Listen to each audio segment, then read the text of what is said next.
Hey, Scott Lennox, just want to make sure that you guys can hear us from the room. Yeah, I can hear you fine where I am. All right, thank you.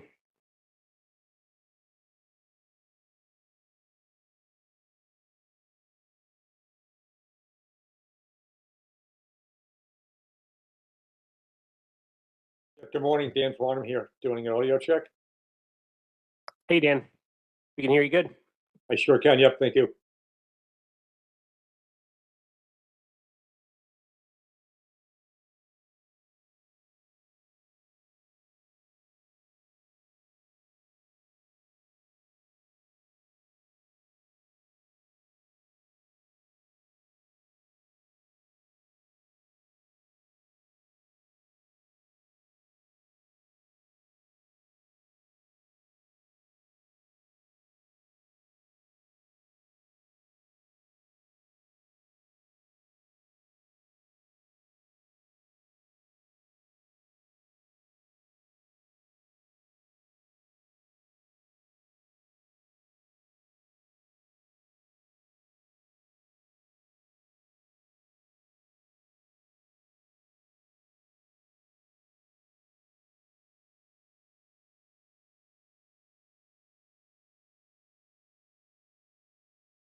Thanks everyone for your patience this morning. We're going to get started in just a minute. I just need to say I had a case of a lost wallet this morning, so it has been recovered, and I just need a minute to gather my senses, and we'll get rolling in just a minute.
Okay, welcome everybody. I'd like to call this meeting to order. Today is Friday, August 11th. Friday, August 11th. We are meeting here and convened as the Mid-Atlantic Fishery Management Council for our August 2023 meeting.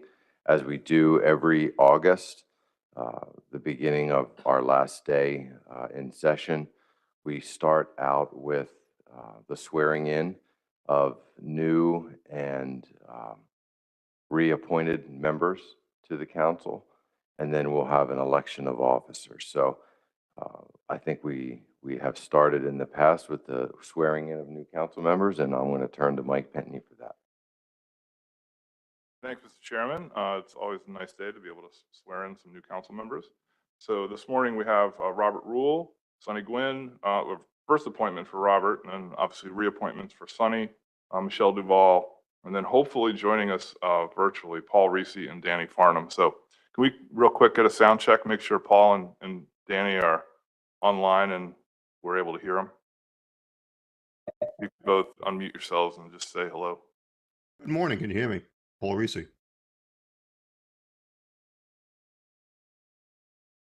Danny? Good morning. Yep. Can you hear me? Okay, great. Yeah. So I think the way we'll do this is the way we've done it the past few years, where instead of having everybody kind of awkwardly try to read along with the oath, I'll ask a series of questions and just call on each of you. And since two of you are virtual, if you could just leave yourselves unmuted the whole time, I think that will be easier. And then I'll call on you, and you can just say yes or I do if you agree with the statement. So if I could ask the three of you in the room to stand. And you can stand at home if you'd like as well, but we can't tell, so you're on your own. So do you, as a duly appointed member of a regional fishery management council established under the Magnuson-Stevens Fishery Conservation and Management Act, hereby promise to conserve and manage the living marine resources of the United States of America by carrying out the business of the council for the greatest overall benefit of the nation? Robert? Michelle? Sonny? Paul? I do. Danny? I do. Thank you. Do you recognize your responsibility to serve as a knowledgeable and experienced trustee of the nation's marine fisheries resources, being careful to balance competing private or regional interests, and always aware and protective of the public interest in those resources? Robert? Michelle? Sonny? Paul? Yes, I do. And Danny? I do. Do you commit yourself to uphold the provisions, standards, and requirements of the Magnuson-Stevens Fishery Conservation and Management Act and other applicable laws? And shall you conduct yourself at all times according to the rules of conduct prescribed by the Secretary of Commerce? Robert? Michelle?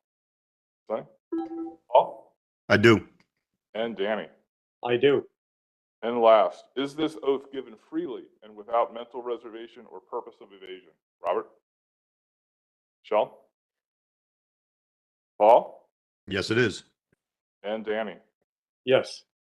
All right, congratulations to all 5 of you for being sworn in as council members. I now have certificates that I will give each of you here in the room, and Paul and Danny, we have, the council staff have yours that they can get to you at an appropriate time.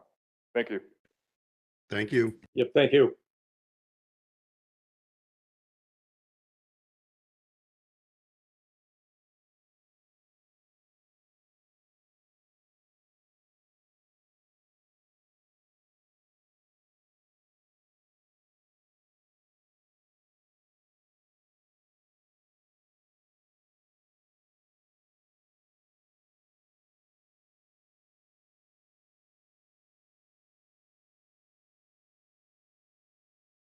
Okay, thanks, Mike, for swearing in the new members. Let me be the first to congratulate Sonny, Michelle, Paul, and Danny for your reappointments to the council, and then to Robert for your first appointment to the council. I look forward to working with you, and congratulations.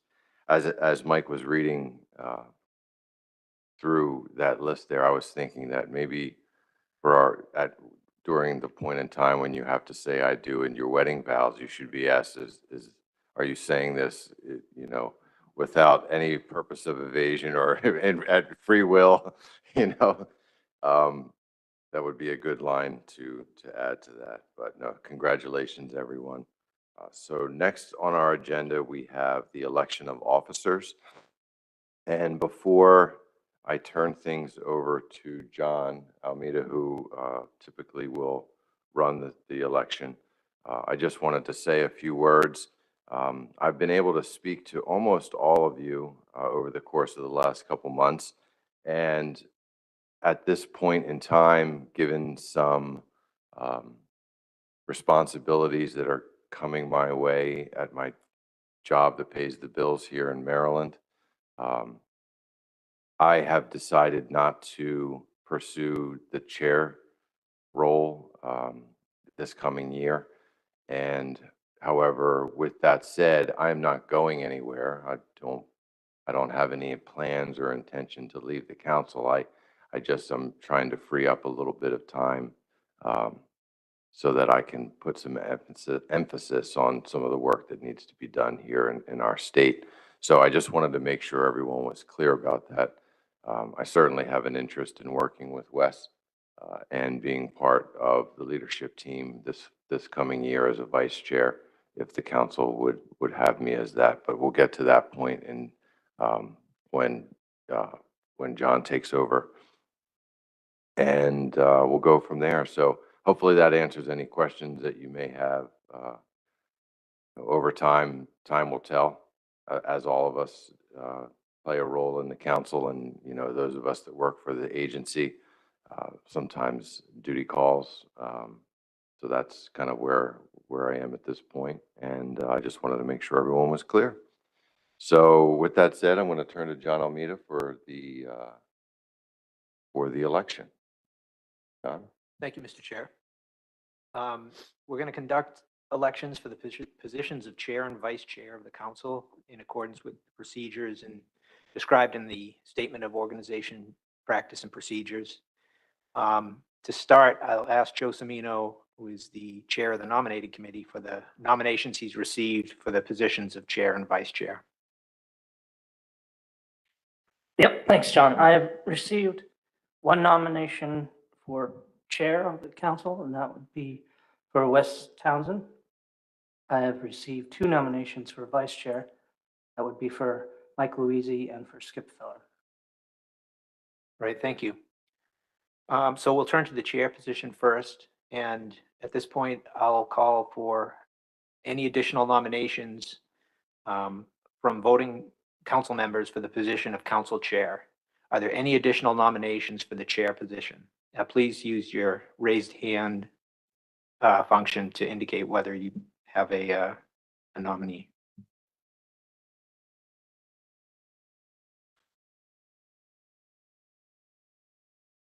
Okay, seeing none, I now declare nominations for the position of council chair to be closed. And where we only have one nominated candidate, by operation of the council rules on election, Wes is hereby elected by acclaim. Congratulations, Wes.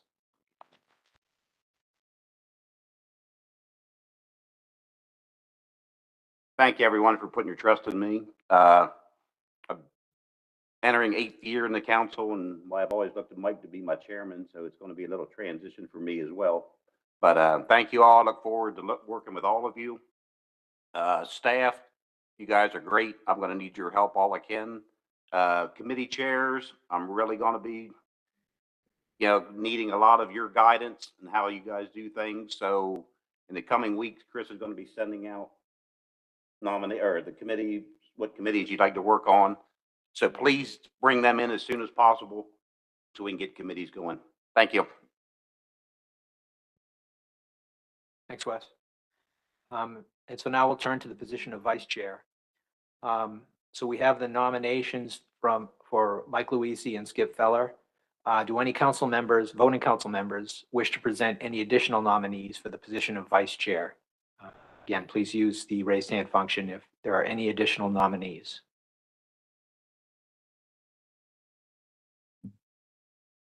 Okay, seeing no hands. We have two nominees for the position of council vice chair, and we will hold an election by secret ballot. Under the council procedures, to win, a candidate must receive a majority of the votes cast. The number of ballots cast for an individual will not be announced, but if a council member, questions the vote or wants to see the results, they will be able to do so. Voting will be done electronically today through a link that Mary is going to send to voting council members by email. The website is going to tally the votes anonymously, so she won't know who you're voting for, just that you cast a vote. And each link is only good for one vote. So once you submit it, that's your vote.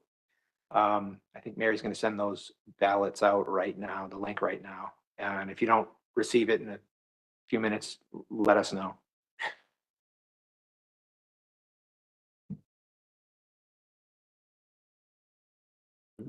Okay.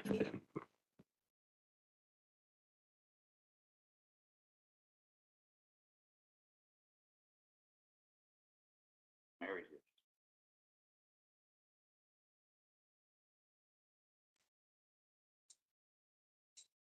Okay.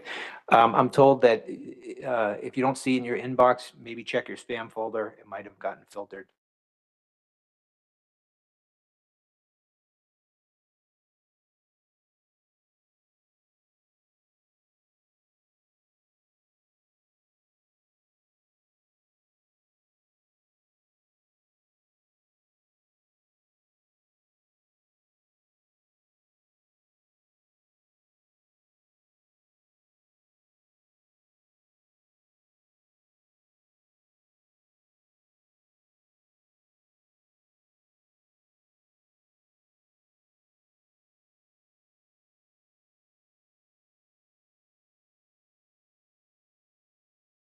You got a question, Eric?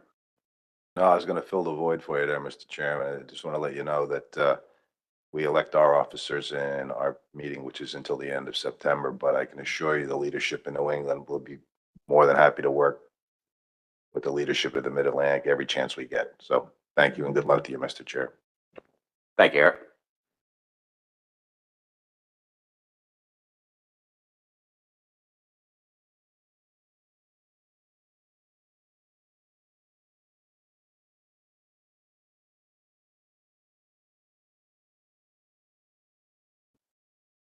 Okay, so hang tight. It hasn't gone out yet. So if you haven't got it yet, you're not the only one. Yeah. It'll take a minute for the system to send it around.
You look in your spam, Peter, sometimes Mary's stuff goes to spam on me.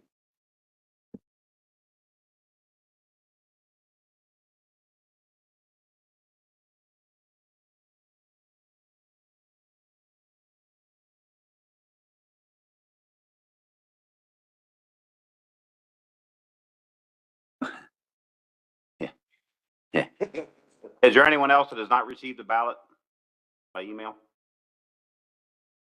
Anybody online?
Thank you for your patience.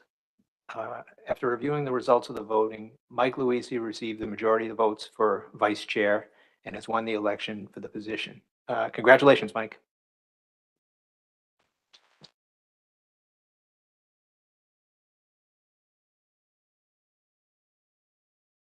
Congratulations, Mike. And I guess now we're just going to reverse our roles and yeah, I'm comfortable right here. Yeah, go ahead, Mike.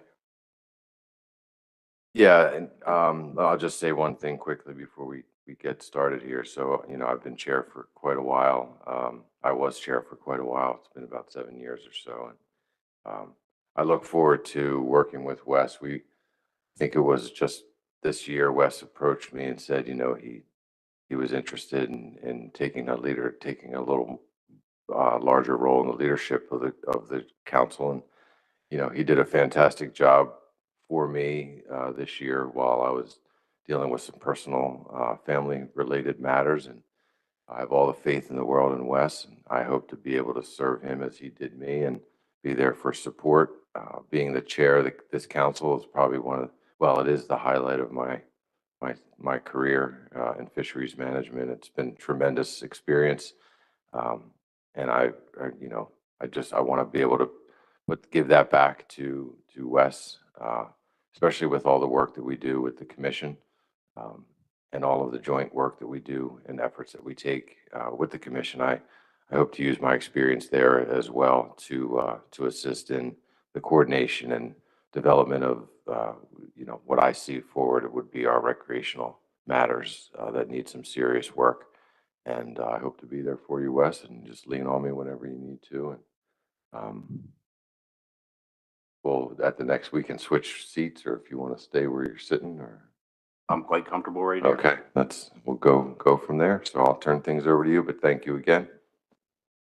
I think the best memory I've had of the last year sitting in for you is when you're 200 yards away, stuck in the condo, and you can't get to the meeting because you're flooded out. I don't think any other council has ever had a chairman and not been able to make it to the meeting because of that. Yeah. All right. Thank you, everyone. Let's get our business session started. Is everything done, John? We're good. All right. Let's get started with the business session of the meeting so we can get out of here. Let's start with committee reports. Let's start with the SSC report. Dr. Rago, are you ready? I am ready. Go ahead. So put the slide up. Okay.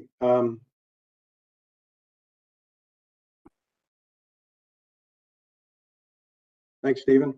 Yeah, we met a little less than 2 weeks ago. This was you have a 5-page executive summary, a 44-page full report, and an 8-page summary on climate governance. So in your folder there. Next slide, please. That was indicative of a very large team effort. I first want to acknowledge council staff. These particularly Jason and Kylie and Carson, Julia and Hannah, and then most importantly Brandon, who helped herd this group of cats, help them get their act together and provide scientific advice to the council. Also thank all of the SSC members for their efforts. They really pulled together and helped get this report out quickly. And then finally, contributors from the center, including Lisa Hendrickson, Kirsten Curdy, Tony Wood, and again, Mark DeSero. We very much appreciate his acknowledgement by the council for his efforts, and we also very much appreciate his sound counsel over the past 30 years. So it's been an honor to work with him. So as you can see from our agenda, we had a lot of items. You've heard me speak on all these items in blue before, so I won't go over them again. So I'll just focus the next two slides on comments on the updated National Standard 1 guidelines and other business. So next slide, please. So we received a presentation on this topic by Rick Mathot. This work, this update has been 25 years in the making.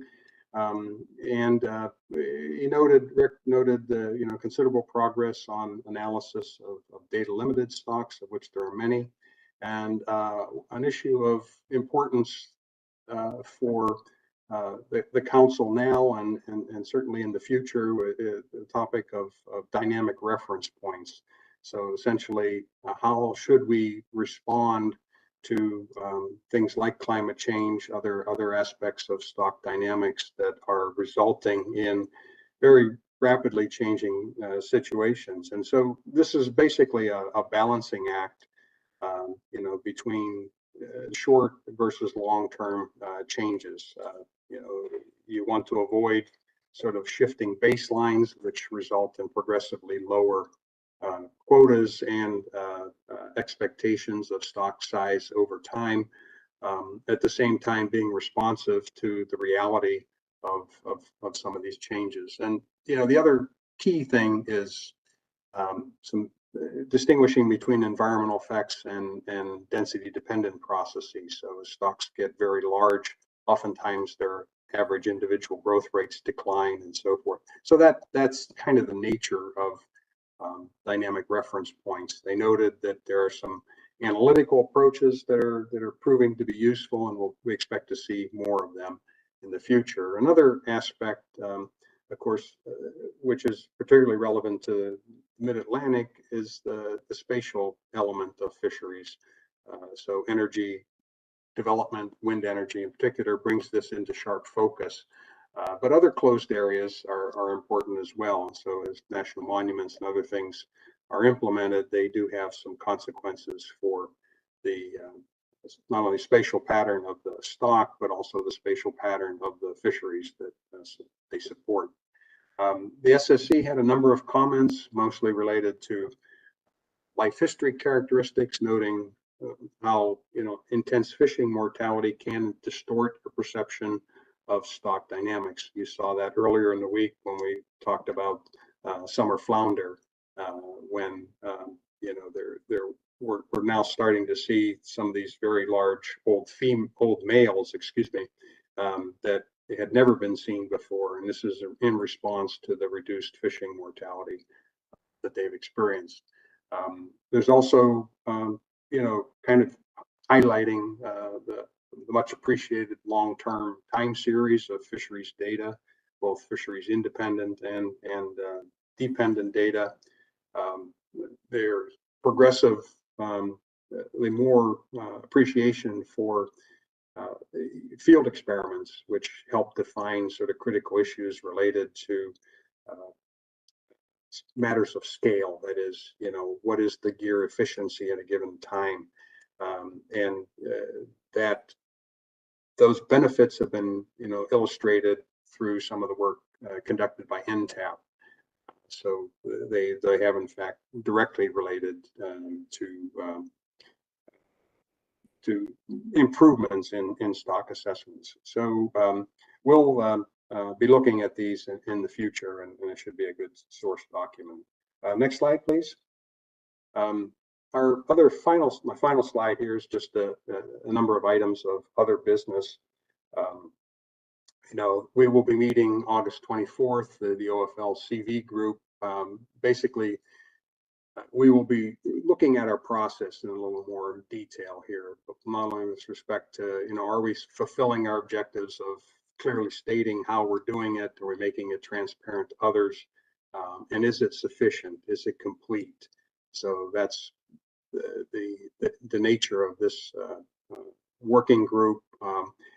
One topic that we wrestled with, and particularly yesterday, was the issue of projection assumptions. What do you assume when you are setting up a set of projections? Do you use the full catch during the current year, or some other function of the actual catch? So that will be one of the topics. And then one that came up with SCUP, and this is one where, as we expect the stock to decline in the out years of a projection, as these large year classes become less abundant, how do you what really constitutes a signal to recommend a change, so if what kinds of conditions might trigger a response to it. Normally we set, you'd like to have them set it, forget it.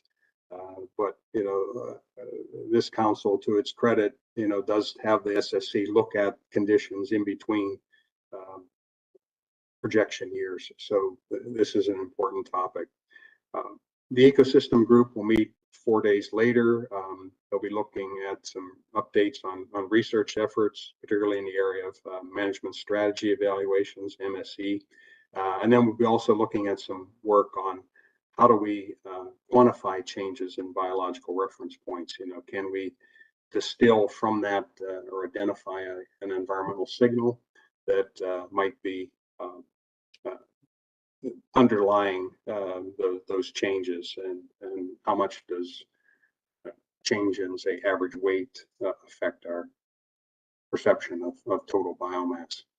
So the next SSC meeting is in Baltimore on the 12th and 13th.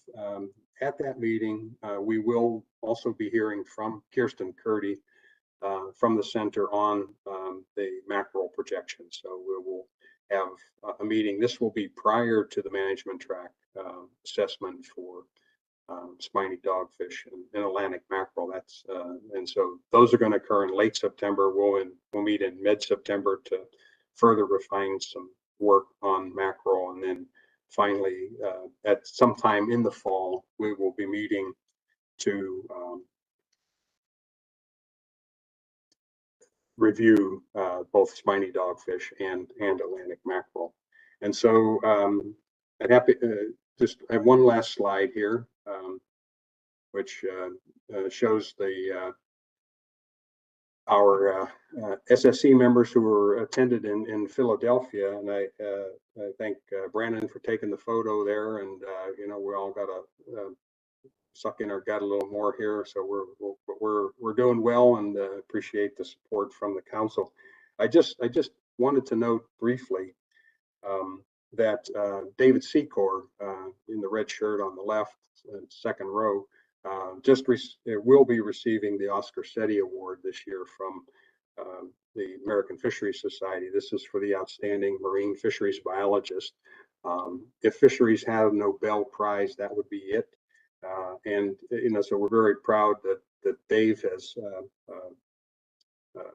will be getting that award. But just to note too that we have 3 other winners of that award on our SSC. So John Borman, Ed Hood, and Brian Rothschild. So collectively, I think we're the largest repository of Oscar Setti Award winners there. Oscar Setti, of course, was a very famous biologist from Harvard, and also worked on this extraordinarily impressive work on the biology of Atlantic mackerel.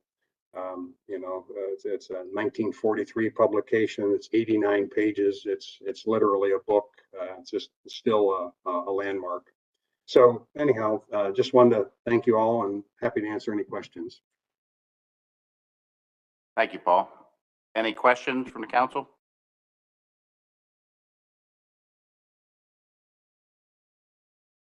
Any questions from the audience or online? Seeing none, thank you very much, Paul, for your report. Okay, thank you, Mr. Chair, and congratulations. Thank you. Let's go next to the Ecosystem and Ocean Planning Committee. Dr. Michelle Duval. Thank you, Mr. Chair. I will be brief. We could go to the next slide, please. So the Ecosystem and Ocean Planning Committee and Advisory Panel are, we just had meeting 2 of 3 focusing on the revisions to our EAFM risk assessment. So this meeting, we had a little review of risk elements, definitions, and indicators, and sort of what the differences are between those. So the element is what we're measuring. The definition, describes why we're measuring it, and then the indicators are how. And so everybody was tasked with some homework before this last meeting, where have to thank Brandon and Sarah and Garrett for constructing a really nice Google form that allowed all committee and advisory panel members to review all of our existing risk elements, all the ones that were considered previously and sort of set aside because we didn't feel like there was enough information, and then some new risk elements. And so the picture that you see over there on the right is just some of the information from that homework assignment, looking at, the proportion of folks who were satisfied with our existing risk elements and definitions versus some of the potential modifications. So that was the bulk of our work. If we could go to the next slide.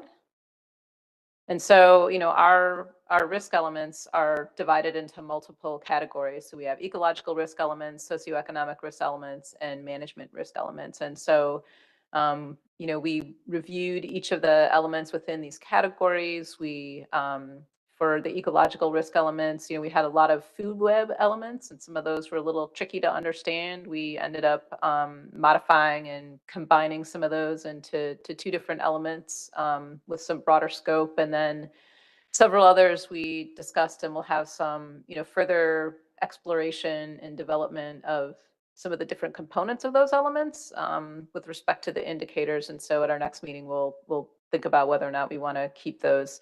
Similarly, for the socioeconomic risk elements, we had several related to commercial fishery resilience.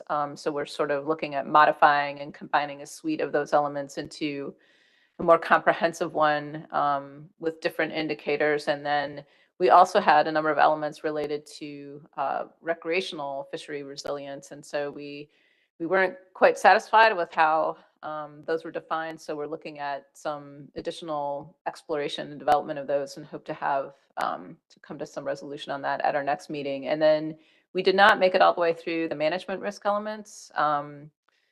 We managed to get through the first two, but this was a pretty hefty task, getting through all of the elements we currently have, new ones that were suggested, and then previous ones that were considered through the previous process. If we could go on to the next slide, please. And so, again, we sort of had like a 3-meeting plan for this tasking. So we had our first meeting. This meeting that I'm reporting on now is our second meeting. We're going to have sort of meeting 2.5 on August 22nd. We're just a 2-hour webinar. We need to finish the remainder of the management elements, most of which revolve around other ocean uses, including offshore wind, as well as allocations. And we just did not have the time to get through those. And, given the level of public interest, we wanted to make sure we had sufficient time for everyone to effectively participate in that. So our third meeting is scheduled for, this is an in-person meeting or hybrid in-person. We'll review all of the different risk assessment components and look at the risk rankings and try to button up this package for presentation to the council at its October meeting. So with that, Mr. Chair, my report is complete. Happy to take any questions. Thank you, Michelle. Any questions from the council for Michelle? Any questions from the audience or online? I think everybody's ready to go home, it looks like. Thank you, Michelle. Our next report will be the Executive Director's report. Dr. Chris Moore. Thank you, Mr. Chair. Good morning, everyone. A number of items behind tab 17. We won't spend a lot of time on all of them. We will spend a little bit of time on some of them. So if you take a look at the material behind the tab, there's 7 items identified there. There's supplemental items that have been posted to the website as well. So you should take a look at those if you haven't had a chance. It's been a busy week, and obviously, and I also sent out a number of emails. An email that I sent out this morning is the first thing I'd like to talk about. So if you haven't had a chance, take a look at the email that you just got from me relative to a letter that we plan to send to Senator Blumenthal regarding the SHIFT Act. This is a revised version, slightly revised version of the draft that you got earlier in the week. Very little changes to it, just a couple things to make it flow a little bit better. No substantive changes. So you've had a chance to already look at it, but this would be the final letter. So the first question I have for you is, does anyone have any problems with this letter? Is there anything that we need to add to the letter? Is there anything that you think needs to be revised? So take a look at that. Any comments or questions on that?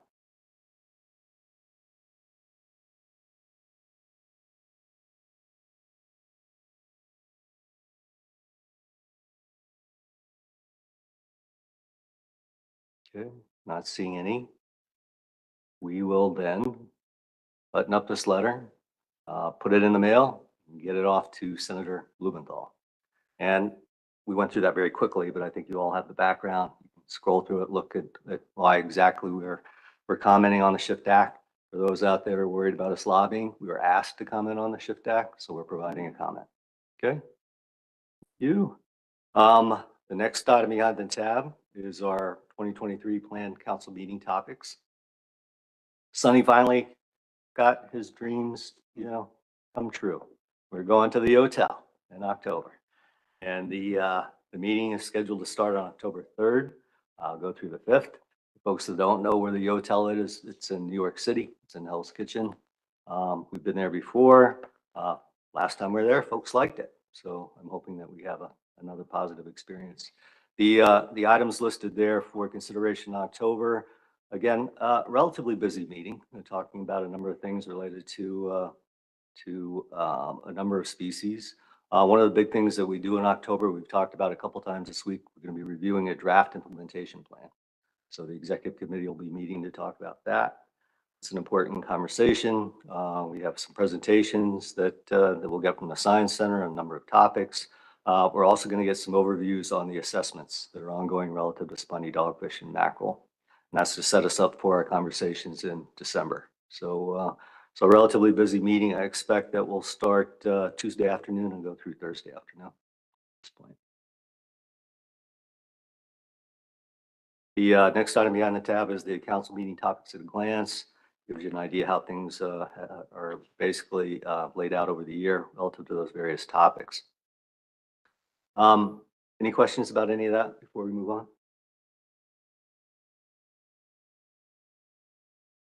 Okay. We put this next thing behind the tab because there was some confusion about our assessment schedule. Like, when are these things happening? When are they scheduled for? Right now, this is what we have for the rest of 2023 and 2024. Some of these we've already talked about. You can take a look at where our species fall in the schedule relative to the rest of this year. I can also take a look at what we're doing or what we have planned for 2024 relative to assessments. A lot there, but we have a lot of work that's ongoing. A number of research track assessments for our species, as well as management track assessments as well. Any questions about the stock assessment stuff?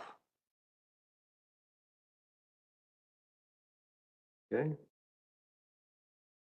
The next item behind the tab is a to-do from our June meeting. If you recall a conversation with the surf plan folks, we agreed to send a letter to the FDA regarding the potential opening of the PSP, paralytic shellfish poisoning closed areas on Georgia Bank.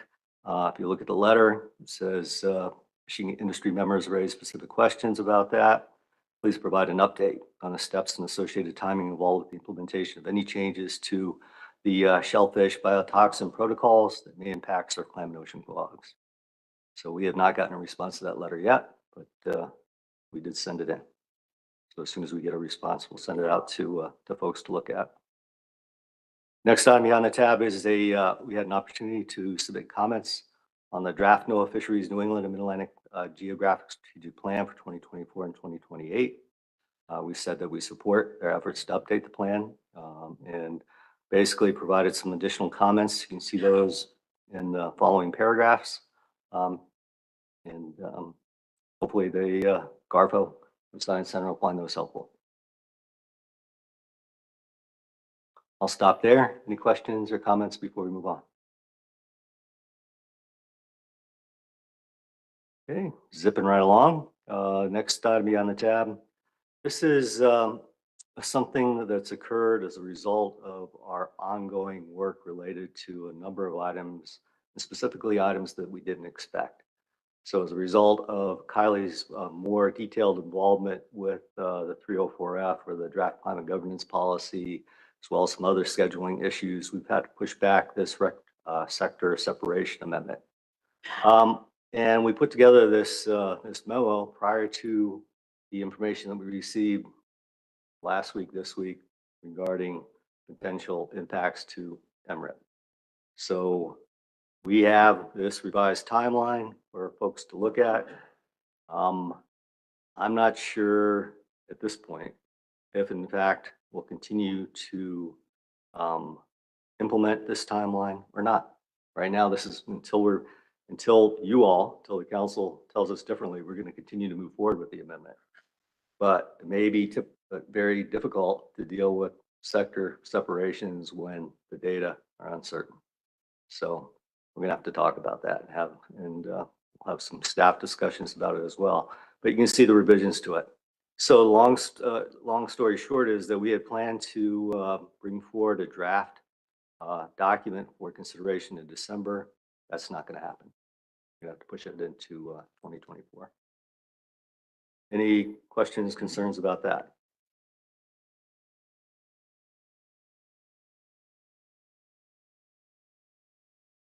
Okay.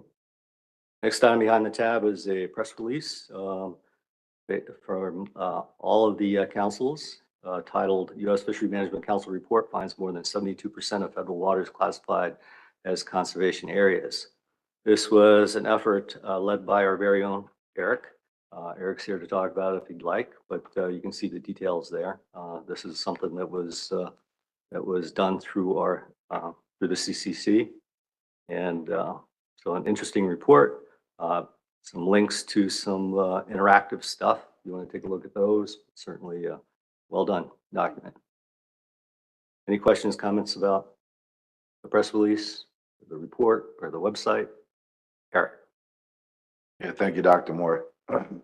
My comment is, sorry, Jessica Coakley was your representative on that subcommittee, and she was invaluable and fabulous at her job.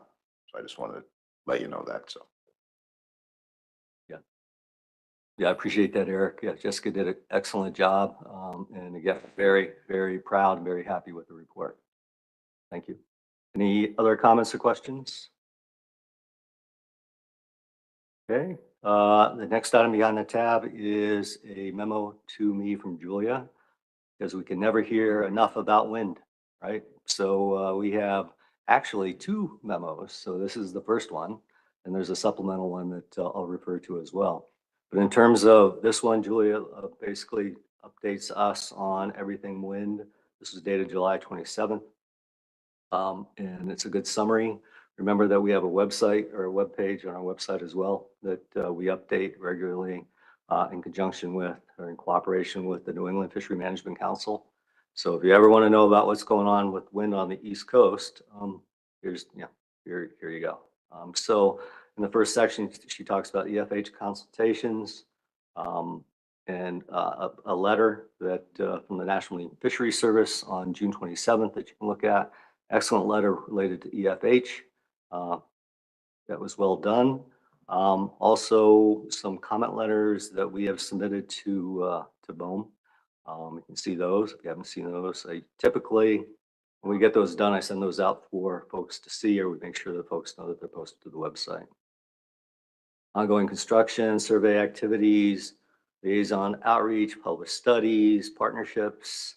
We even talk about the Gulf of Mexico in here and how you should stay informed if you're interested. The next item behind that list of things is the letter that we sent to the environmental branch for renewable energy, BOEM. So to Ms. Stromberg, this was an excellent letter as well. This is probably one of my favorite wind letters that we put together. And if you haven't had a chance to read it, I suggest that you do. Julia and Michelle, the New England Council, spent a lot of time on it, and they did an excellent job. Any questions about these wind documents. I'm going to jump really quickly over, find it, to supplements. Let's see. In the supplements, there's a August 1 memo from Julia to me, additional updates on offshore wind energy development that we've also included for you to look at. And this is interesting as well, because it looks like someone in Bohm is actually listening to somebody, maybe us, but they've actually modified some of these wind energy areas or modified some of the information based on, it looks like, information that we provided to them. So you can take a look and see what I'm talking about here, but Julia lays it out pretty well in terms of what that means relative to the Central Atlantic wind energy area. And very specific thing that I wanted to point out is that in there, next to the figure, you see the statement: the final wind energy areas of wood overlap with the Frank R. Lautenberg deep sea coral protection zones. So that's something that we brought up in several letters. So again, looks like, for whatever reason, someone responded to that. There's also, some additional information in there that you may find interesting if you haven't had a chance to read that. There's also a section in there regarding the approval of an Ocean Wind project. It's called Ocean Wind 1 project off New Jersey. There's discussions about the direct compensation fund, shoreside fishery support services compensation fund, and some other things that you may find interesting. And with that, I'll stop talking about wind. Any questions or comments before we move on?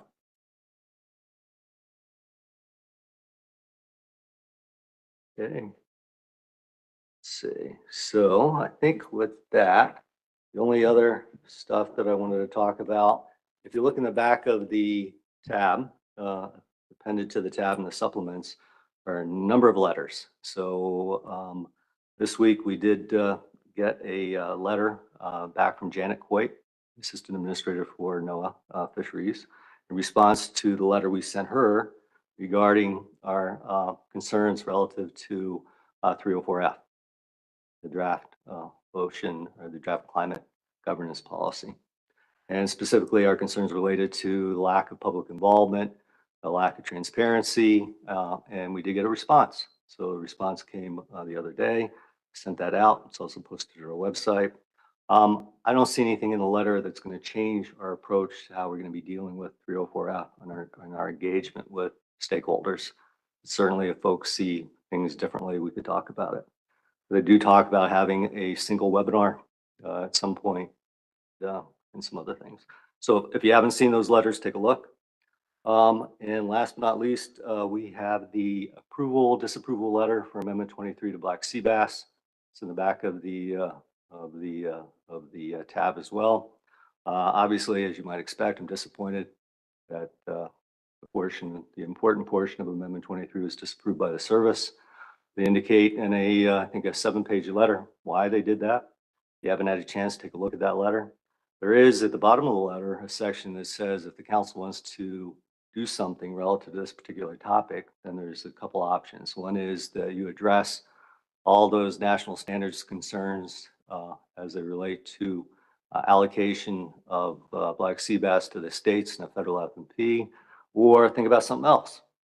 So that's an option for this council to consider. And it's something that we probably should talk about as we talk about our activities for 2024. So between now and October, staff will put something together for council consideration. We'll take a look at that in October. And with that, I think that covers everything behind the tab. Certainly take any questions or comments at this point. I have a question, Chris. Sure. Is there a timeline? Are we supposed to respond back to the service, or we have a timeline? We got everything done? No. Other questions? Questions from the audience? Comments? Okay. Thank you, Mr. Chairman. Thank you, Chris. Let us now go to organizational reports. We'll do the golfer report. Mike Bentley. Thank you, Mr. Chair. I just have a couple items. Chris touched on the first one, which was Amendment 23, Black Sea Bass Commercial State Allocation, as Chris just said. We notified the council last week of our decision on that. Jumping to mackerel, squid, and butterfish. On July 27th, we published the final rule implementing the 2023 to 2025 specifications for chub, longfin squid, ilex squid, and butterfish, as were effective on publication on the 27th. The action maintained the 2022 chub mackerel and longfin squid specs for 2023. Also maintains the 2022 ilex squid ABC for 2023, but slightly increased the domestic annual harvest based on the new discard rate. And then it implements 2023 and projected 2024 butterfish specifications, maintaining the existing butterfish mortality cap in the longfin squid fishery. So all of that was as recommended by the council. On July 28th, we filed the temporary rule closing the directed longfin squid fishery for the remainder of trimester 2, which was effective last week on August 2nd. That limits vessels to possess not more than 250 pounds of longfin squid, with an exception if you're on an ilex trip. And the closure will expire on August 31st when trimester 3 starts on September 1st. And the last item I have actually is, hopefully people are interested in this. If you recall, we've had a number of conversations around our port sampling program and funding shortfalls that have contributed to a lack of samples being available at the levels that we want and that we need for our stock assessments. So with a lot of thanks to Chris and the Mid-Atlantic Council, the council provided some supplemental funding this year that allowed us to increase the number of samples collected in that program. And so that started on April 1st. So since April 1st, running through last week, I believe, or the end of July, because of the council's, with the council's funding, we collected an additional 28,731 lengths and 6,005 aid structures from 27 different species. So that almost doubled the amount of sampling we were able to accomplish this year during that time frame. So I really appreciate the work that the council was able to do to provide that supplemental funding, and it definitely had a significant impact. And that's all I have, Mr. Chairman. Thank you, Mike. Any questions for Mike?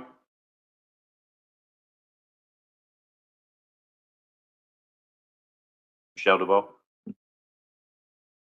Thank you, Mr. Chair. So I apologize that I'm maybe not as, don't have the most current information on the port sampling issues. I mean, I know they've been going on for a little while, but,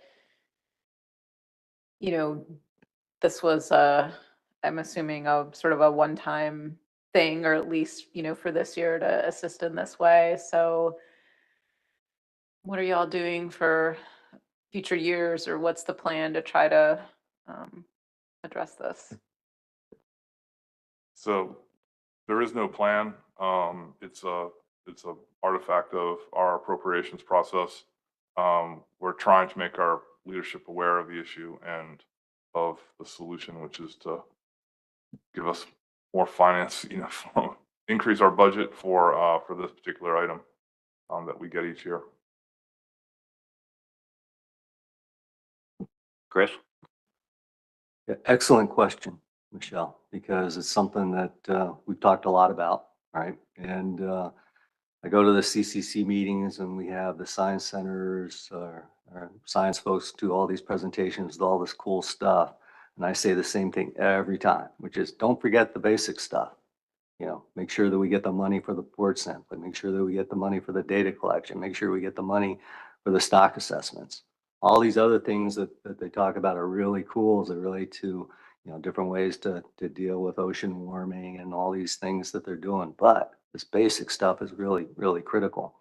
For folks that don't understand how it's critical, you don't collect those port samplings, then stock assessments become more uncertain.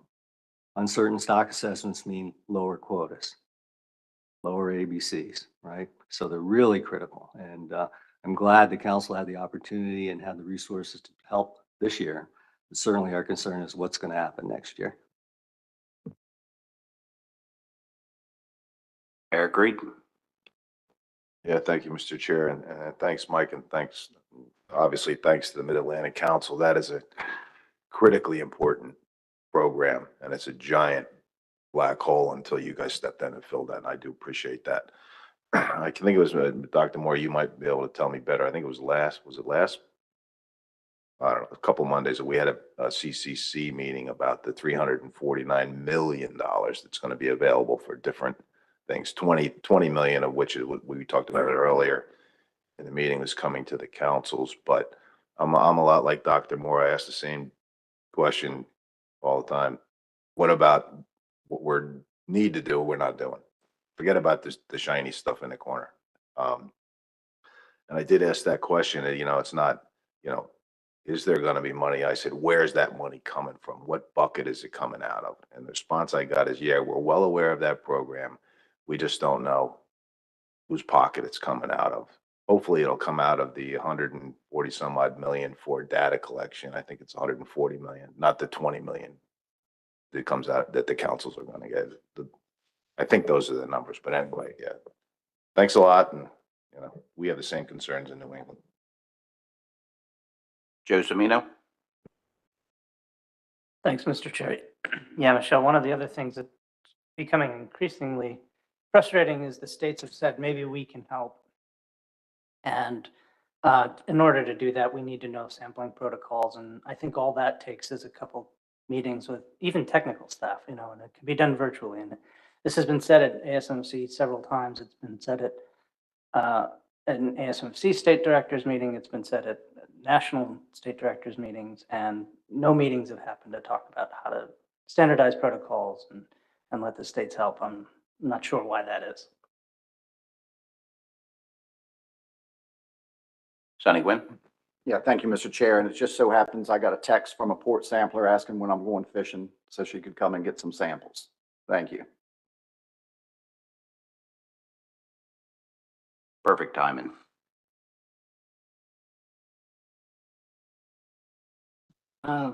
With that, let's go on to the NOAA Fisheries Northeast Fisheries Science Center.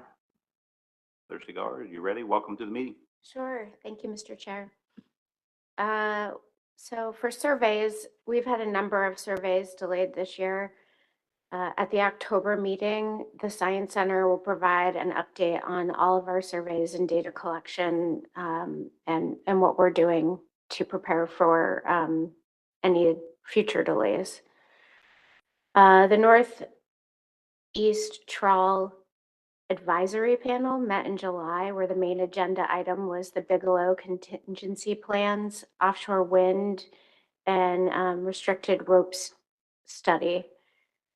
The meeting included time in a vessel simulator where we could explore fishing and transiting in wind farms and multiple sea states during the day and nighttime.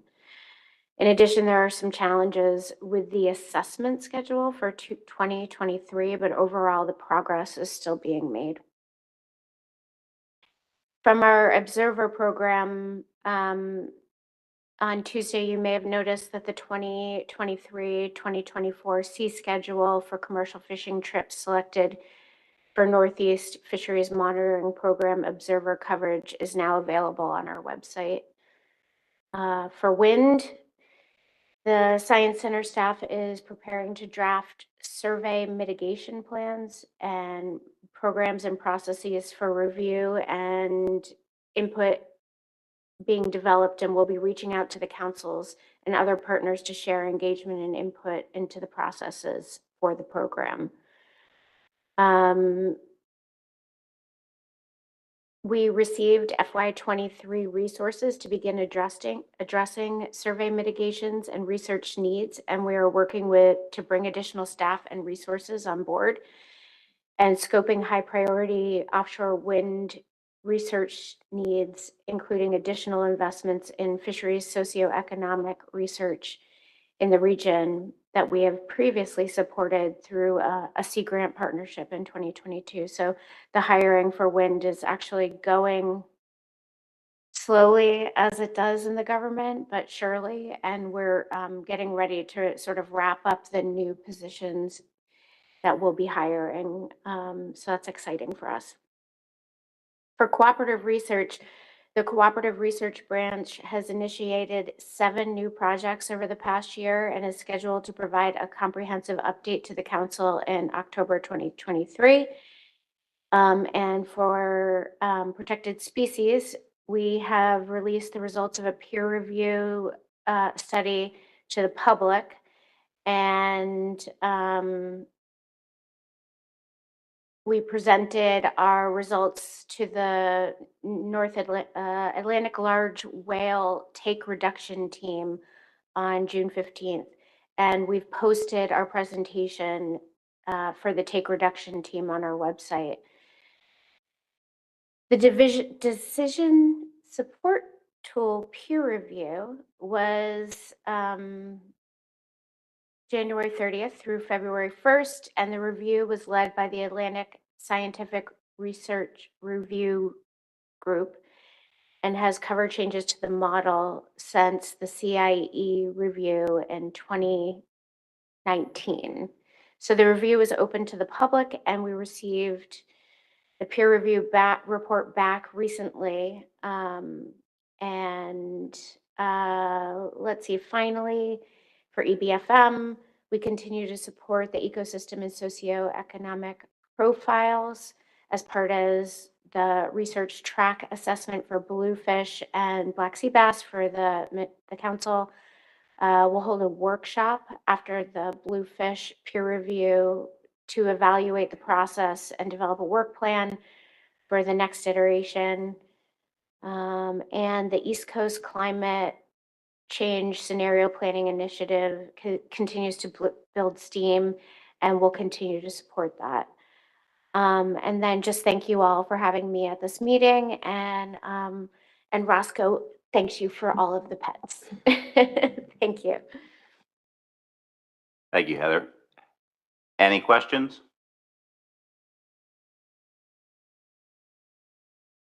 Thank you very much. Let us now go to no office of general counsel. Thank you, Mr. Chair. I'll run through the cases that are active and of interest to the council. First case, Lofstad v. Raimondo. You may remember this one. This is a case brought in the District of New Jersey by 2 commercial fishermen challenging Amendment 22, the commercial recreation allocation amendment to the Summer Flounder Scup Black Sea Bass FMP. That case is a purely constitutional argument, an argument that the council process violates the Constitution's Appointments Clause. At this point, the case is fully briefed and before the court. We're awaiting a decision from Judge Kirsch in that case. The New York Summer Flounder litigation, you may recall this is a challenge to the Summer Flounder State Commercial Allocation Amendment. That case is fully briefed and argued before the Second Circuit. We're just waiting for a decision. The court, once it's before the court, they're on their own time, and we really don't know when we'll get a decision out of the court. The newest case, I think this is the newest one, Natural Resources Defense Council v. Raimondo. This is a case brought in the District of Columbia, and it's challenging the recreational harvest control rule framework. And since our last meeting, the American Sports Fishing Association sought and Judge Howell granted intervenor status in the case. So they are now a party to the case as well. At this point, we filed an answer to the complaint and served the administrative record. But the plaintiffs have indicated that they intend to add the 2023 rec measures final rule to their challenge. So once a final rule is issued and published, I expect that the case will add those things will be added into the case. But the final rule hasn't published yet, so the exact timing and means by which this will happen haven't been determined yet. But that needs to happen before we can come up with a schedule to get to the merits of the case. So I spoke with Chris a couple days ago about this case, and the one, kind of ongoing concern, obviously, is a decision out of this case may have implications for the action that the council is currently working on as far as recreational measures. So I will keep the council posted on developments in this case that could provide guidance or insight as to how we should or should not go with that action. But at this point, we're at the very beginnings of the case. So we don't even have a schedule to get to the merits yet. Right whale litigation. You may recall the appeal brought by the Maine Lobstermen's Association that was in the District of Columbia. And that case was mainly about the 2021 fisheries biological opinion as it relates to lobster, Jonah crab, and right whales. The district court ruled in favor of nymphs, and MLA filed an appeal to the DC Circuit. Since our last meeting, the DC Circuit issued a ruling in MLA's favor with a finding that the fisheries biological opinion was flawed with regard to its analysis of the lobster fisheries impacts on right whales. The Department of Justice sought and was granted an extension of time until the end of August to file, if it's going to file, a motion for additional consideration by the DC Circuit. So just kind of, we don't know yet if DOJ is going to seek reconsideration, but we have until the end of August to figure that out. And the other litigation, the CLF case, again, that one's in the District of Columbia before Judge Boasberg as well.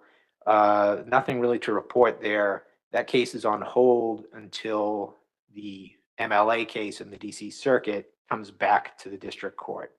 And, that still hasn't happened yet. So there's nothing to report. It's basically on hold. And then the lawsuits on the New England Council's industry-funded monitoring amendment, Loper Bright case, you may recall this is the one that's now before the Supreme Court. The plaintiffs in that case have filed their brief, and nymphs will file a response brief by September 15th, and the plaintiffs will get to file a reply brief by October 16th. And then at some point after that, there's likely to be oral argument in the Supreme Court, which is a rare occurrence for our agency to have a case before the Supreme Court. So I'm sure a lot of us will be listening in on that one.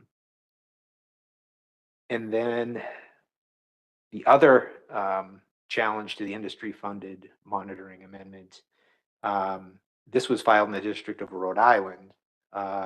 This was the Relentless case, Relentless v. Raimondo. You may recall that the District of Rhode Island ruled in favor of nymphs. That decision was appealed to the First Circuit. The First Circuit ruled in favor of nymphs. The plaintiffs in that case have filed a petition for review from the Supreme Court. So we may have two cases before the Supreme Court. The government's response to this petition is due on August 16th. So with that, that's the last case on my report. If anyone has any questions, I'd be happy to try to answer them. Thank you. Joe Semino. Thank you, Mr. Chair. Thanks, John. I think the New York fluke lawsuits have been around since about 2017 or something like that. But can you remind us in its current version, what are the possible implications? Like what, what might happen if the court finds in favor of New York, I suppose, or outside of the status quo. It's hard to say what would happen, but the challenge, the way it's postured now is New York was challenging that amendment. And the relief that they sought was to go back to, well, the kind of remedy, I think there would be additional briefing on remedy. So it could be that we go back to what was in place before, which is the older allocation formulas. Or it could be that New York asks for something different in the meantime. But I think that there would be additional briefing because this is especially where it's postured now in the Second Circuit. It would go back to the district court. And I think, depending on what happens, it could be very disruptive in the middle of a fishing year to suddenly, reshuffle the cards. So it's hard to say exactly how it would play out, but New York was looking to invalidate the allocation amendment.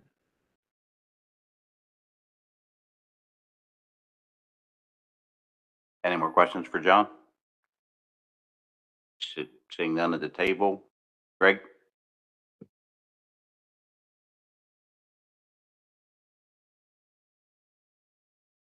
Thank you, Mr. Chairman. Greg DiDomenico, Lens Fisheries. Just two questions for John.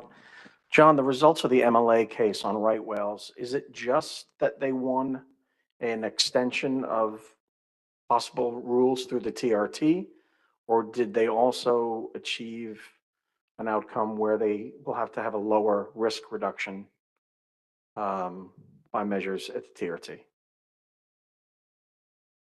Well, as far as the rule itself, the case was mainly about the biological opinion. So the court's ruling was mainly about that. But as to the rule, the court said to the extent that the agency relied on the biological opinion, that may be a problem, but we'll remand it to the district court and to the agency to figure that out. So we don't know yet what the implications are as far as the rule. And again, where things are still in flux, things may still happen at the circuit court. So things are really in flux at this point. And the second question, you spoke about the NRDC lawsuit. Did you say explain to me they're waiting for the rec measures? Explain that, please. Yeah, so the case is currently postured as a challenge to the harvest control rule framework. And this year was the first time that was used to set rec measures. So they are looking to add this year's rule to the litigation because it's the first time it's been used. And do you have any anticipation or any idea, does the agency know when they're going to propose that or make it final? It's in the black hole that has become headquarters.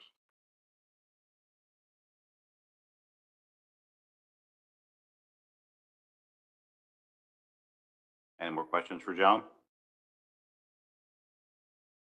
Seeing none, thank you, John. Let's go to NOAA Office of Law Enforcement. Caleb Gilbert, are you on the line? Good morning, Mr. Chairman. Can you hear me okay? Yep, you sound fine. All right. Morning, council members. Start with North Atlantic right whale conservation and our observer program support, which continue to be our top two priorities for Office of Law Enforcement in the Northeast Division. Most of the information I'll report to you this morning relates to those two priorities. Starting on right whale conservation, our efforts continue to be split between Atlantic large whale take reduction plan enforcement and speed rule enforcement. Obviously, Altwerp enforcement continues to involve fixed gear enforcement in the lobster fishery. And so starting on that, and I realize this effort is based in the Northeast, I will share patrol and compliance stats for the last 2 quarters. That's the second and third quarters FY23, since we didn't have updated Altwerp compliance and patrol stats available to the council at the June meeting.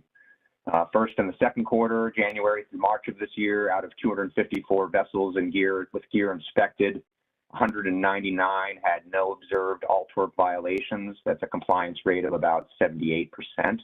That's down from 88% compliance in the first quarter FY23. However, in the third quarter, April through June of this year, we saw our Altwerp compliance rate, compliance rate climb back up to about 87%.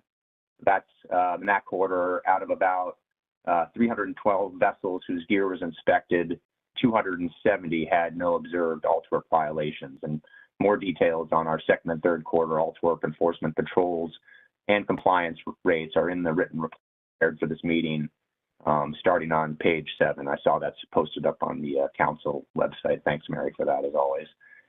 As usual, the majority of our Altwerp patrol efforts are conducted by Maine Marine. Similarly, we outlined all of our third quarter speed rule related enforcement activities in the written report, starting on page 5. I believe I covered some of that in the oral report to the council at the June meeting. Moving on to the fourth quarter FY23, and again covering Altwerp related activity. We completed our first LMA3 ROV patrol of the year last month. That was a 5-day patrol where an enforcement officer and a special agent of ours collaborated to inspect trawls from 6 different lobster vessels. The general location of that patrol took place south of Nantucket and Martha's Vineyard as far as the canyons, and participating staff inspected gear for both Altwerp and Atlantic Coastal Fisheries Cooperative Management Act related violations. 2 more similar ops are planned this summer and fall. Related to speed enforcement in the fourth quarter, we completed a multi-day operation last month. 4 of our enforcement officers and two special agents alongside Massachusetts JEA officers and U.S. Coast Guard D1 partners conducted 7 offshore vessel patrols part of this op. Those patrols covered waters off Cape Cod from Chatham to Nantucket to approximately 30 nautical miles offshore into the Great South Channel at the seasonal management area. We mobilized both NED patrol vessels for this op. In addition, both vessels were recently outfitted with state-of-the-art electronics and were able to successfully conduct vessel speed checks using MARPA, Mini Automatic Radar Plotting Aid, I believe is the acronym, and handheld radar on vessels inside, entering, and exiting the SMA. No speed rule violations were detected by patrol vessels. However, participating agents and officers over the course of the op boarded in excess of 15 vessels to inspect for recreational and commercial fishing violations, in particular HMS violations. And just a reminder, in case anyone hasn't had a chance to see it yet, we provided a summary of our speed rule or SMA casework from the 2021-22 calendar year SMA season in the second quarter report to the council provided at the June meeting. Casework for that SMA season is now complete, and multiple speed rule investigations are now underway for alleged violations in the 22-23 SMA season. So far this year for that season, for the current SMA season, OLE and GC General Counsel Enforcement Section combined to charge 3 cases at a total value of $82,500. NED continues to respond to whale stranding events. Nothing like what we saw last winter, but we documented our involvement in a few whale strandings that occurred in the third quarter in our written report. See bullets on page 11 if you're interested. In the fourth quarter of FY23, NEO has responded to 1 whale stranding so far. That was on a Massachusetts beach for a juvenile humpback whale, unfortunately. The enforcement officer provided outreach to spectators during the necropsy and security for marine mammal staff conducting the necropsy. Moving on to our observer priority. We documented our related third quarter activities in the written report starting on page 11. So far in the fourth quarter, 2 special agents attended a Train the Trainer sexual assault, sexual harassment, strategic resistance training course. A little bit of a mouthful for NOAA Fisheries observers on July 12th. The course was presented by an independent contractor and hosted by the Center's Fisheries Monitoring and Operations Branch in East Falmouth, Mass. We continue to work on enforcement outside of our core priorities, such as HMS regulations I mentioned before. In the third quarter and into the start of the fourth quarter, we also have conducted and participated in numerous patrols focused in mid-Atlantic waters and ports based in the mid-Atlantic. I just wanted to mention that. I don't have a precise number of Mid-Atlantic based patrols to share today, but multiple enforcement officers have participated in recreational and commercial fishery focused patrols in the Mid-Atlantic. We partnered with the U.S. Coast Guard and New York and New Jersey JEA on those patrols, to name a few of our enforcement partners in those efforts. Also based in the Mid-Atlantic, I've mentioned previously to the council our work on state referrals for recreational blue line tilefish related violations. Those efforts continue. I reported at the June council meeting that an EO followed up on one related referral involving a rec fisher's failure to report blue line tilefish. That same EO also followed up on another referral related to blue line tilefish without a permit, and both of those cases were Delaware JEA referrals. One personnel change I'd like to mention today is that our Assistant Director, Jeff Ray, will retire this month after 24 years of service to OLE. His outstanding service to this agency follows 20 years of service with the U.S. Coast Guard. Deputy Special Agent in Charge Mike Henry is the current acting AD, as I'm sure many of you are aware, for the Northeast Division, and he will continue in that role when Jeff retires. Our Division II Assistant Special Agent in Charge, James Casson, has been serving as our acting DSAC while Mike is on his detail. So, and both of those gentlemen plan to continue in their current acting roles once Jeff retires. Last thing I'll mention today is that our FY 23-27 enforcement priorities have still not yet been published. If there is a link I can share when that is published, I'll be sure to include that in the fourth quarter written report to the council. And that's all I have to report today, Mr. Chairman. I'm happy to take any questions if folks have them. Thank you, Caleb. Any questions?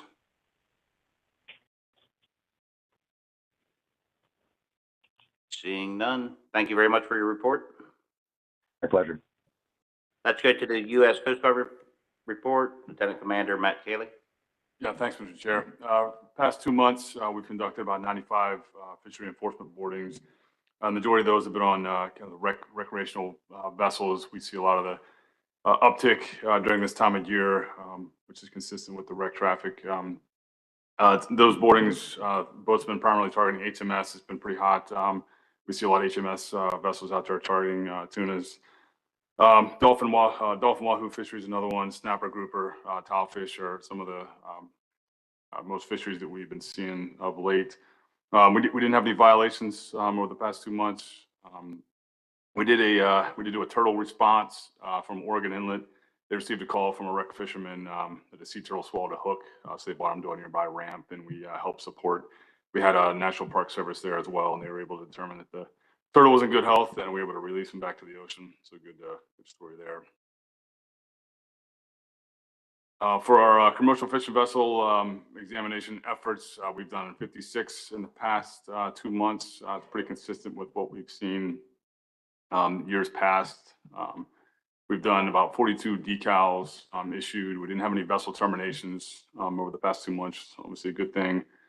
Some of our marine casualties that we've had with involving commercial fishing vessels, we had a collision with the pleasure craft Tuna Cowboy, collided with the fishing vessel Anna Joe as they were transiting in the vicinity of the Cape May Inlet there.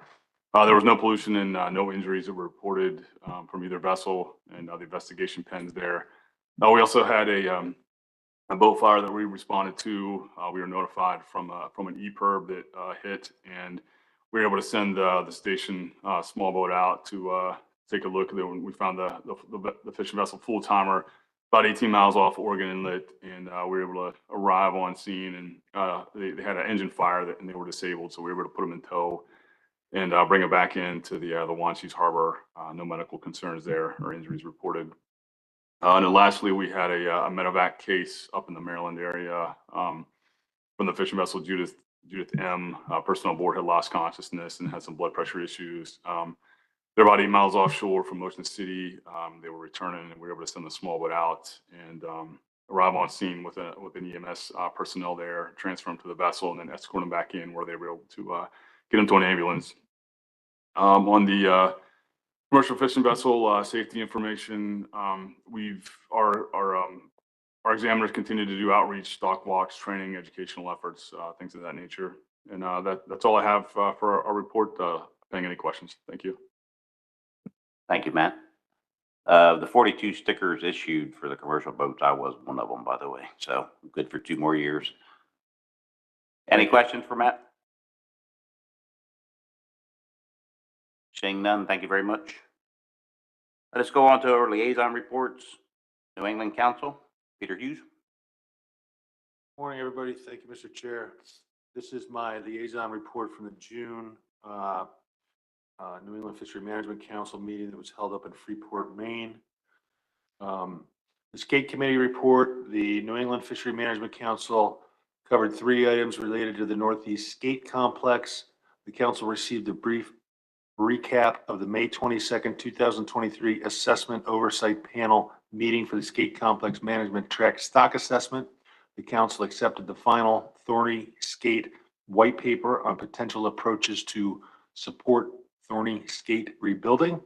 And the council initiated a framework adjustment 12 to set 2024-25 specifications for the skate complex and consider removing the partial possession prohibition on barn door skates and allowing possession of smooth skates.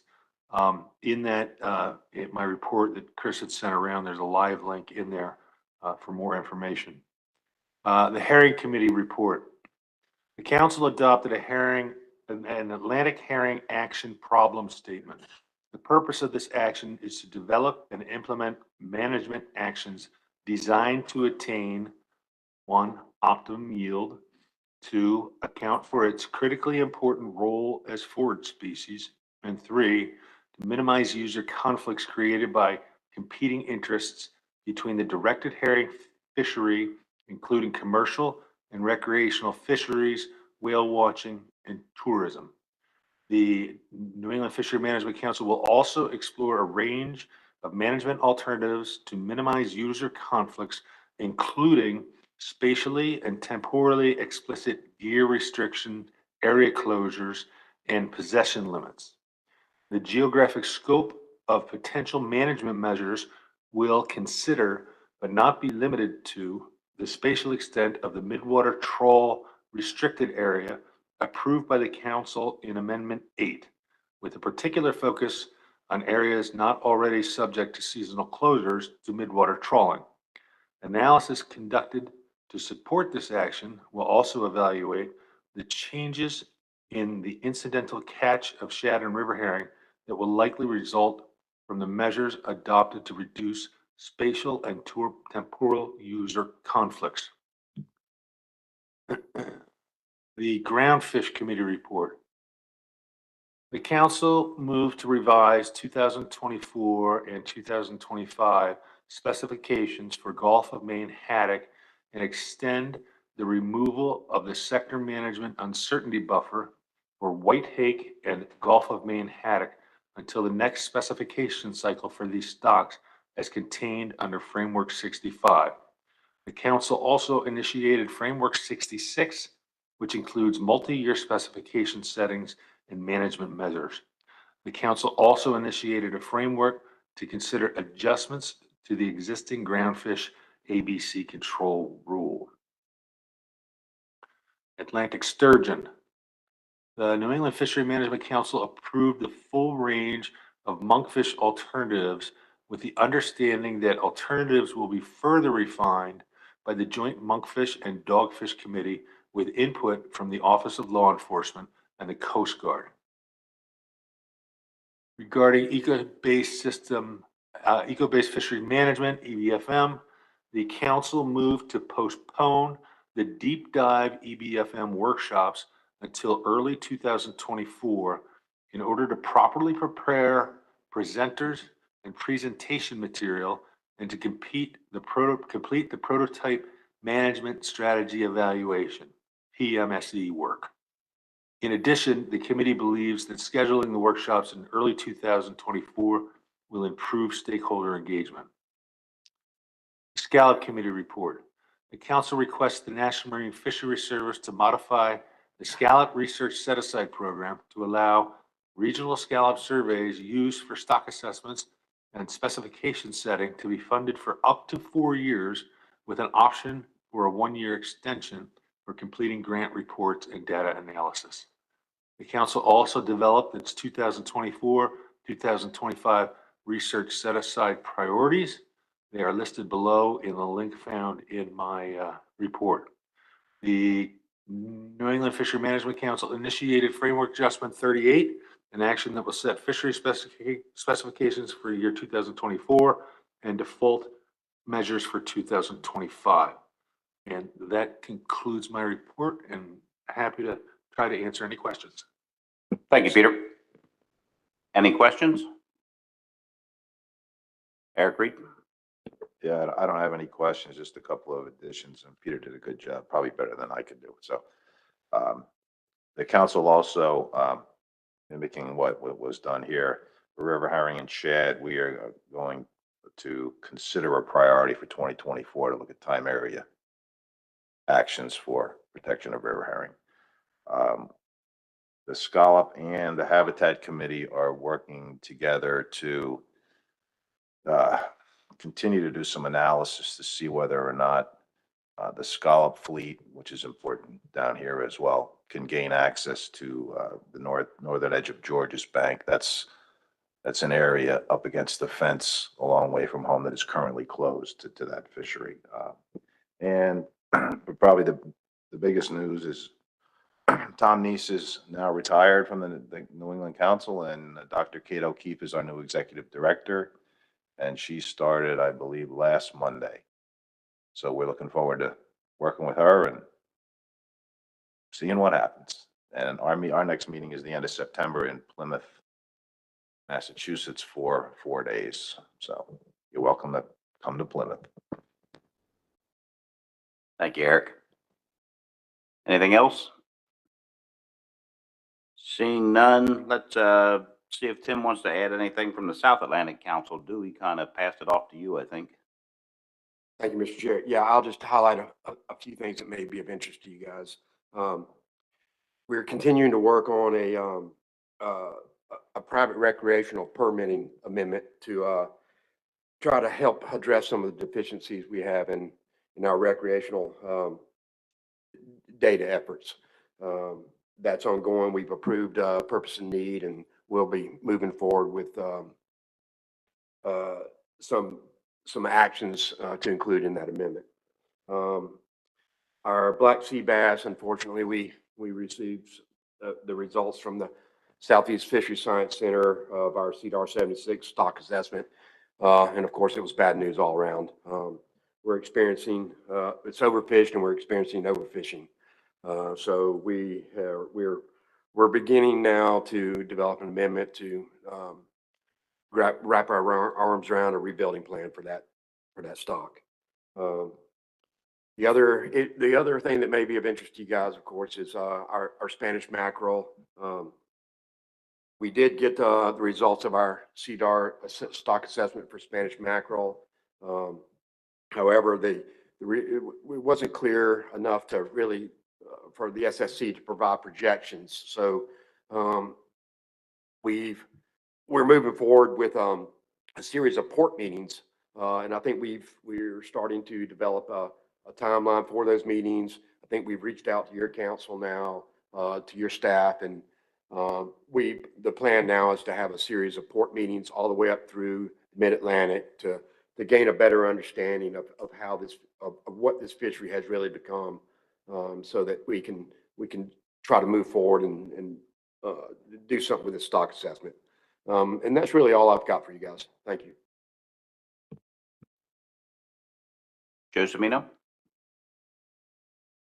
Thanks, Mr. Chair. Not a question, and thanks. And I just wanted to thank the SSC for all the work done. It was a real challenge to move forward with the information we had with Spanish. I sit as the board chair at ASFC that handles that species, and we look forward to working with the council and being a part of the port meetings and helping in any way we can. Tim? Yeah, and thank you for that, Joe. I think it's important, very important that we all work together along with the Mid-Atlantic and the Atlantic states to try to conduct these port meetings all the way up through the range of this fishery, and try to just get a better handle on what's going on here. Thank you. Any more questions, comments? Thank you very much, Tim. Do we have any other business to bring to the attention of the council?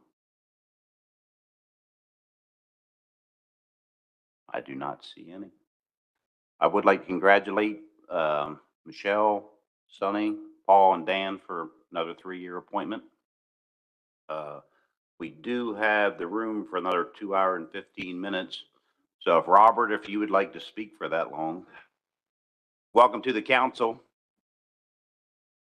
But if you're okay with it, we can gladly adjourn as well instead of you speaking for 2 hours.